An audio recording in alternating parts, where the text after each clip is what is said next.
My name's Jim Seventy. I'm the Vice President of the Town Council. I was asked to, say a few remarks and invite welcome everybody for being here and all that. I'll keep it very short.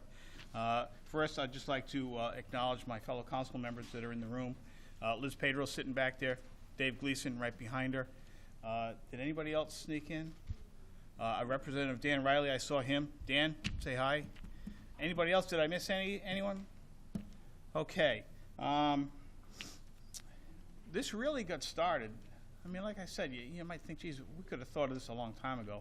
But it really got started with a group of folks that were sort of the guiding force behind our 375th anniversary celebration that went on for that whole year in 2013. And they kept at it, joined forces with the Historical Society, breathed some new life into that organization, and came to the town council and said, hey, we've got this wonderful history, we've got these wonderful historical documents, certainly the cornerstone sitting right before us with the compact of 1638. Why don't we make this stuff available so that the townspeople can come and look at it at least once a year? So we said, hey, what a great idea. So let me just quickly read the proclamation that started this. It was written by the folks from the Historical Society.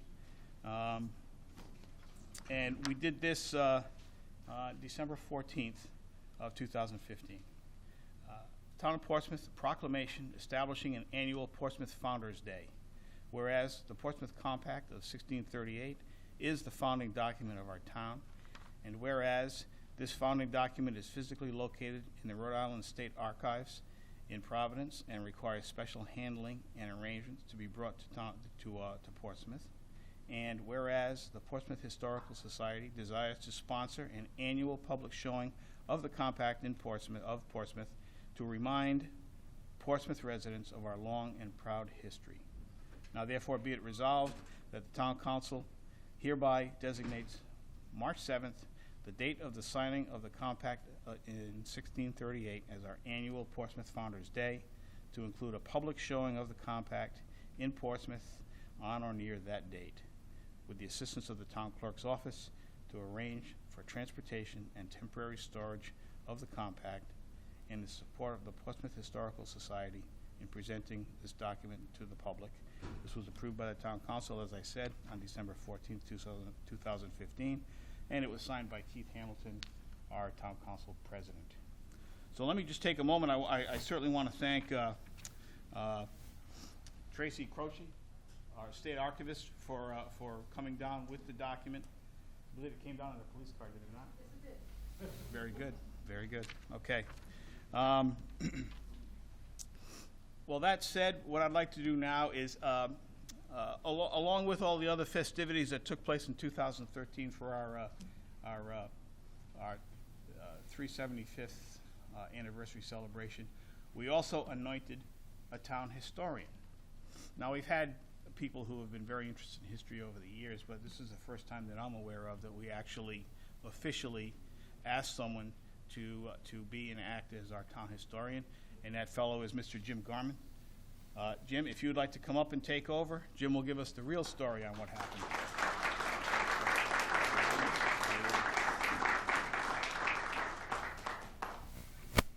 Thank you very much.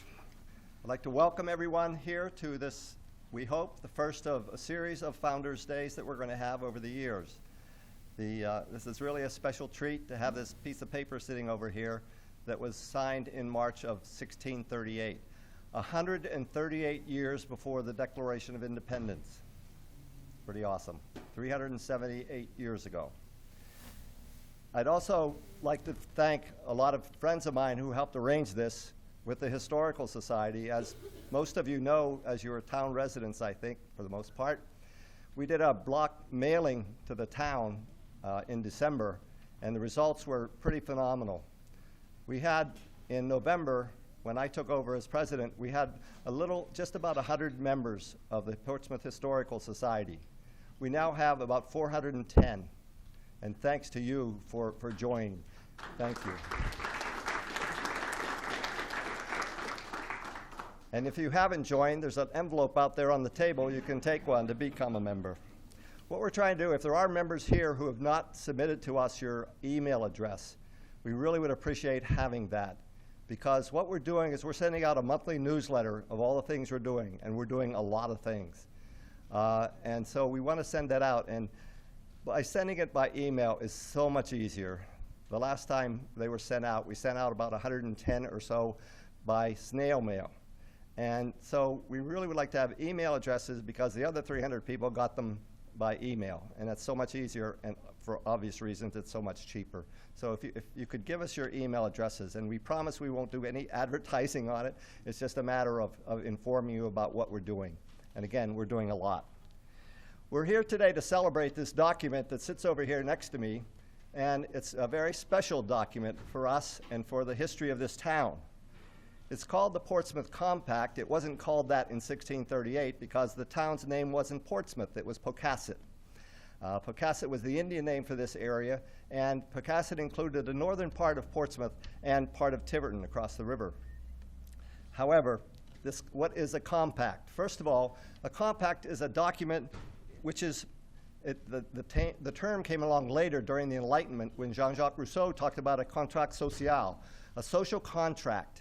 It's an agreement among people to band together for the common good. It's hard for us to understand how remote this area was before the settlers came here.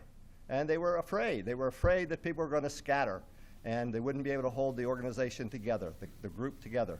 And so that's why they wrote this compact. It's not unique. It's not original. There was a Mayflower Compact in 1620. When the settlers came there, a little bit off course from trying to land in Virginia, they landed on Cape Cod. And they were concerned about the fact that they didn't have any sort of cohesiveness. And so they wrote a compact, the Mayflower Compact, in 1620. And the Mayflower Compact, unlike the Portsmouth Compact, is not around anymore. There are accounts of it, of people who talked about it and said what they thought it said, but the original is not there. We have the original of our document that was written 18 years later. So the precedent, 41 people signed the Mayflower Compact, and we have 23 who signed ours. Although there's some question about that, I'll get back to it in a minute. The problem that originated this compact was a problem in Massachusetts Bay, Boston in particular. That colony in America was what was called a theocracy. A theocracy because it was the church that controlled everything, the Puritan church. It's a little bit ironic because the Puritans, when they came to Massachusetts initially, were coming here in order to escape from persecution in England. Some of them went to the Netherlands for a while, and then they came here. They were being persecuted there, so they came here, and they became the persecutors in Boston. They expected everyone to go to church about 4 times a week. They expected a society that was tightly controlled by the clergy. The clergy was the political as well as the religious leaders. Harvard University, or Harvard College at that point, was established in 1636 as a minister teaching university, college, university later. So it was a very strict society, a society in which it was generally controlled, it was completely controlled by the clergy. The pivotal person, of course, as far as we're concerned, is Anne Hutchinson. And Anne Hutchinson plays a very prominent role in this society that we established here. Unfortunately, however, she didn't get to sign the compact. And of course, the reason for that in those days was the fact that she was a woman. How sad. But her husband signed it, and a number of her other relatives did as well. She was charged in 1637 with, and the main charge that was used against her was titled Traducing the Ministers. Traducing the ministers means criticizing the ministers. What she did was she would have sessions in her home the day after the church service, like Monday night, and people were invited to come and they would talk about the sermon that had been given the day before, and she gave her own interpretation to that. And some of the very prominent people of Boston came to that. Henry Vane was the governor of Boston for a while, and he was a close friend of hers, and he came. William Coddington, who's very prominent in this whole operation, also the richest man in Boston, he also came. And Anne's husband, by the way, Will Hutchinson, was very well off as well. Okay, he wasn't, he was a very prominent merchant in Boston too. So she was critical of the ministers, and so what they did was they brought her to trial. They brought her to trial in November of 1637, charged with traducing the ministers, among other charges. There were several others, and she essentially stood silent for the most part, but when she talked, they listened, and they didn't like what she said. So her punishment after that trial, and it's much more extensive than that, I won't go into all the details, but her punishment was that she was banished from Massachusetts Bay. She was told, get out, we don't want you here. And some of her followers also were banished, and some of them were disarmed. They were told they could not have weapons. So that was part of it as well. Then they didn't want to leave well enough alone. They brought her to trial again, this time before the religious leaders of the colony. And this time she was charged with lying to the clergy. She had had a meeting in October of 1637 and talked somewhat about her beliefs, and they didn't really like what she said, and so she was charged with lying there. And she refused to recant her ideas, and that made it very difficult for the clergy who were running this, and so their punishment for her was excommunication. They forced her to leave the church. She had already been banished from the colony. They banished her in November but said, you have to be gone by spring. We have to get you out of here, and you can go anywhere you want, but we want you out of here. So then they, because she refused to recant her religious ideas, they excommunicated her as well. So her followers met in Boston at the home of William Coddington, again, a preeminent merchant there, and probably on March 7th, 1638, there's a great deal of confusion because we have an old style, new style calendar at that time, and we also have another calendar that these people seem to feel was the one we should use. March was considered the first month of the year. And so that's why it says in the compact, the seventh day of the first month, that it was March. We know it was March. Okay. So they decided where were they going to go. And a man by the name of John Clark, the Reverend Dr. John Clark, who had come to Boston in 1637, and all of a sudden got into this mess of all this confusion and hate and discontent that was going on, he said, I'm not going to stay here. So he and a few other people went out in search of a place to go. They checked out Long Island, they checked out New Jersey, what later became all these, by the way, Long Island, New Jersey, and Delaware. And they weren't particularly fond of any of them. Then they got a hold of Roger Williams. Roger Williams had been banished as well as a minister, Puritan minister, in 1636. And Roger Williams had founded a settlement in Providence at that time, 1636. So that was the first settlement in the state, in the colony, what became the state. So Roger Williams was in contact with these people, and they decided that what they would do was to explore, see where they could go, and Williams was very anxious to give them two opportunities. One was a place that then was called Soams, which is, as far as we can tell, parts of Barrington, and the other, Barrington and, I can't remember, Swansea or Seekonk, anyway, across the stream there. And the other was Aquidneck Island, this one. And so what happened was they decided that the Soams settlement wasn't going to work because part of it was still in Massachusetts. And the one thing they wanted to do was get the hell out of Massachusetts Bay. They didn't want to be there.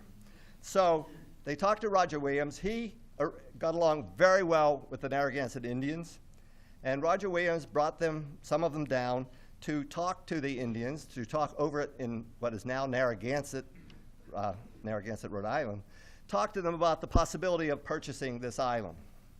And so, but before they did that, on the 7th, they signed the compact, and you can read it up here. I'll read it to you. It only takes a minute, but it's a little hard to read on the original.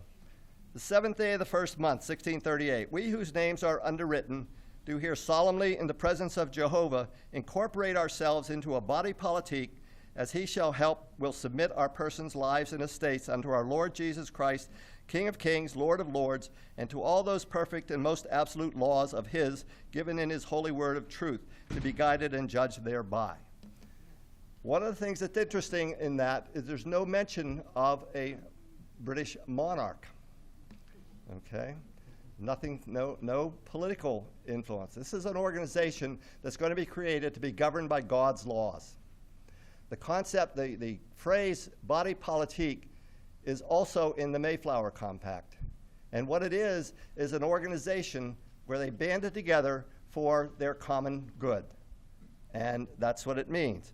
So that was the compact that they wrote on the 7th of March in Boston, probably at William Coddington's house, probably written by the Reverend Dr. John Clark. He was both a minister and a physician. And it might also possibly have been written by William Aspinwall. There's some question about that. But there are religious references on the right-hand side of the compact that you'll look at if you want to look at that, which probably makes it more likely that John Clark wrote it.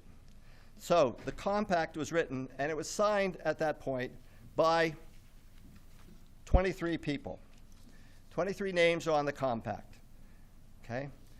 Before they came to Portsmouth, or Pocasset, they decided that William Coddington should have the title of what was called magistrate. And magistrate, and another term that was used for the same thing, is judge. He was the leader of the colony. He was, in effect, the political leader of the colony. And again, he was a very wealthy man. So William Coddington, John Clark signs it second, William Hutchinson signs it third, and William Hutchinson was the husband of Anne Hutchinson. And also signing the compact were John Sanford, who was Anne Hutchinson's son-in-law, Thomas Savage, who was also a son-in-law of Anne Hutchinson, and Edward Hutchinson Sr., who was Will Hutchinson's brother. It's kind of a family document in a lot of ways. Okay? So they decided where were they going to go. Roger Williams said, I think we can work this out where we can purchase this island of Quidneck. The Indian name was Aquidneck, N-E-K-E, Quidneck Island. So on the 24th of March, these people worked fast, by the way. The 24th of March, a group led by Roger Williams went to Narragansett and met with 3 different Indians, all of which names are very familiar to us. The chief sachem was Wanamatanami. Okay? His associates in charge of this island, more or less, were Canonicus and Miantinomi. Okay, all those names still around in all sorts of different geographical references.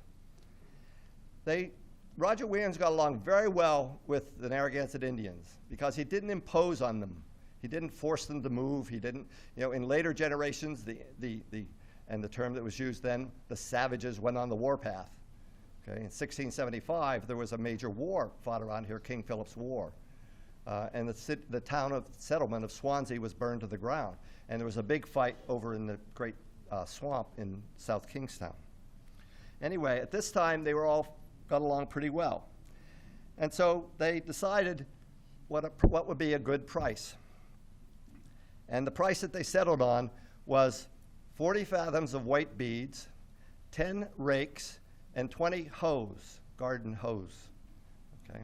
And the Indians were satisfied with that, primarily because of Roger Williams' influence. So they did purchase it. Roger Williams signed the treaty. Randall Holden, who is the last name one of the last names on the compact signature, also signed it. On their way back from the Narragansetts, they went by a little island out in the middle of the bay. And William Dyer said, I want that island. And for whatever reason, it tends to sort of flood in high tides and so on. But in any case, Dyer's Island off Melville was given to William Dyer at that point. William Dyer and his wife had a much longer career.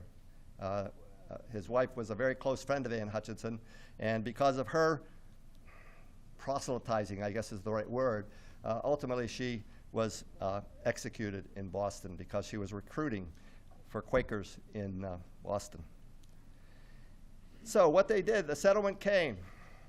How did they come? They came mostly by ship, and they sailed around Cape Cod. There wasn't a canal then. And they sailed into this area. They came into this northern part of the island by the town pond. The town pond, and all I'm going to talk about mostly is the area of the Roger Williams Conference Center, okay, up on Route 24 there. The town pond is a body of water that goes out into the bay. It has a fairly narrow opening, but that's how the ships came into the town pond. So they unloaded there, and this is March now, about March 25th, 26th, around that period. And they start to build shelters. Some of the shelters were lean-tos. Some of them were holes dug in the ground and covered over. And as time went on, they decided they would start building houses. Many of you, probably most of you, have been to Plymouth. Okay, Plymouth, you can see a good idea there of the kind of structures that initially were built. Everyone in the community was given, everyone in the group was given a 2-acre house lot. And those house lots mostly were around that area at the northern end of town. They also set up and created a common fence point where they could have their sheep graze intermingled. Of course, they all had earmarks, and there's a collection of town records of Portsmouth that show what everybody's earmark was. But they fenced it off so that they could have their sheep graze out there. Eventually, over a very short period of time, they were given other farms to the south of the original settlement. Some of those farms were as far down as Sandy Point Avenue and as far down as almost Melville. But in those cases, a lot of those farms were as much as 200 acres. Most of these people were farmers, at least for the most part. Some were merchants, like Coddington and a few others, and they had their farms as well. The story of what happened next, you'll have to come to my lecture on Wednesday night at the library to find out more, especially up to the point of the split, where some of the people decided under Coddington's leadership that they were going to go to Newport, go to settle in Newport. And the main reason they went there was because it was a better harbor. But there were other reasons. There were economic reasons. There were also civil reasons, because the Coddington followers did not get along with what were called the Hutchisonians. Okay. I'll give you more detail on that. But again, what's really important about this document that we have beside us here is, first of all, that it's 378 years old. And second, you can read the signatures. As far as I'm concerned, the signatures are the best part, because these are people, again, who founded not only Portsmouth, but Newport as well. They left, the settlers who went to Newport went there in 1639, just a year after they had come here. And it's just a very special document for our history. There aren't too many towns around that have a founding document like this that was written that long ago, that's still in existence.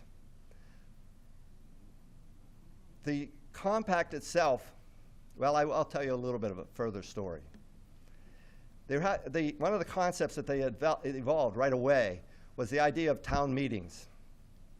Town meetings, and all the representatives in the town, all the free men in the town, would gather once a year, create the budget, determine how they were going to defend themselves.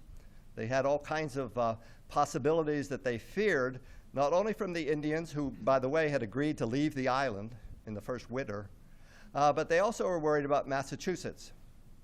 What we might not realize is that Little Compton, Tiverton, Barrington, all the way up to Cumberland was part of Massachusetts Bay, and was part of Massachusetts as a colony and a state into the 1740s, 1750s. So they feared Massachusetts. They feared Governor John Winthrop, the governor of Massachusetts, who had been the primary person who made sure that Anne Hutchinson didn't survive in Massachusetts Bay.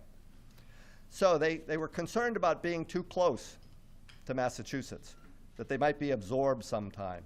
So they had, and we have in the area, most of you I hope have found it now, because we did put up a big sign in the 375th, Founders Brook.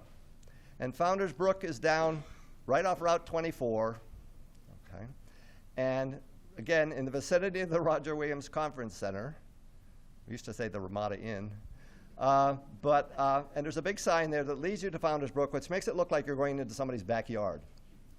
It's a very special place, though. There's parking there, and if you haven't been there, you should go. There's parking areas, and there are memorial stones. Memorial stones, the town compact itself is on a piece of pudding stone there. It's been there since 1936, when it was when the state of Rhode Island was celebrating its 300th anniversary, and there were memorial services and things like that there. There also are several monuments to Anne Hutchinson there, and there's a garden, a beautiful babbling brook that goes through, and it's really a special place. It's a place where you can really go, sit quietly, read a book, whatever. It's really a great place to go. So find it if you haven't found it yet. It's right off Boyd's Lane down there at the bottom of the hill. So what happened next? Again, I'm going to talk about all of that Wednesday night. If you want to come to that lecture, by the way, you need to sign up with the library. And as of Saturday, they had 40 of the 50 slots filled. So what we did in the 375th, we may have to do it again this time. We may have to give the lecture twice. I have no problem with that. It's a PowerPoint lecture that I'll be showing you a lot of this stuff. And we'll go over some of this same stuff, but quite more extensively. So enjoy seeing the compact. It's a very special document for us. It's a very important part of Portsmouth's history. And I hope that, that you get as much of a thrill out of seeing it as I do.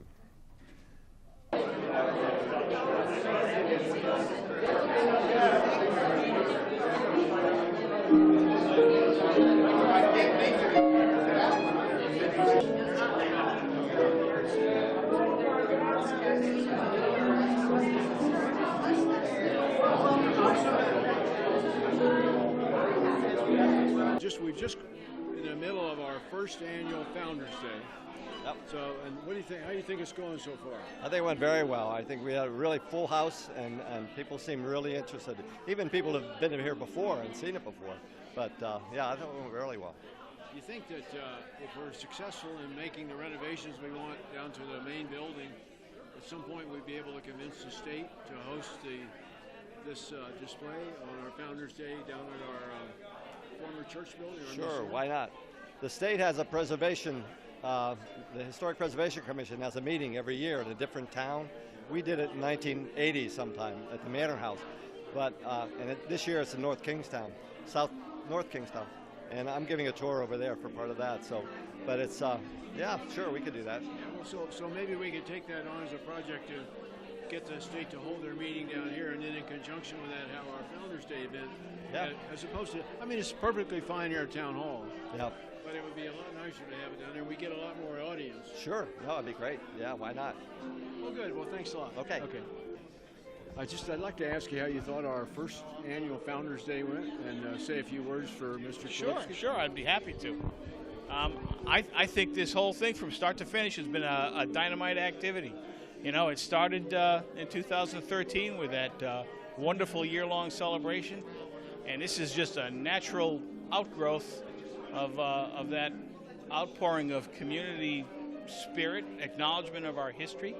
I think this is terrific, and my hats off to all of you that got this rolling, and I hope that new life in the Historical Society continues and grows. So thank you. Yeah, well, you're welcome. Thank you for your comments. Yeah, we're hopeful that this will make a little bit of a splash, and we'll repeat again next year. Yeah, absolutely. What a great turnout. Absolutely, yeah, terrific.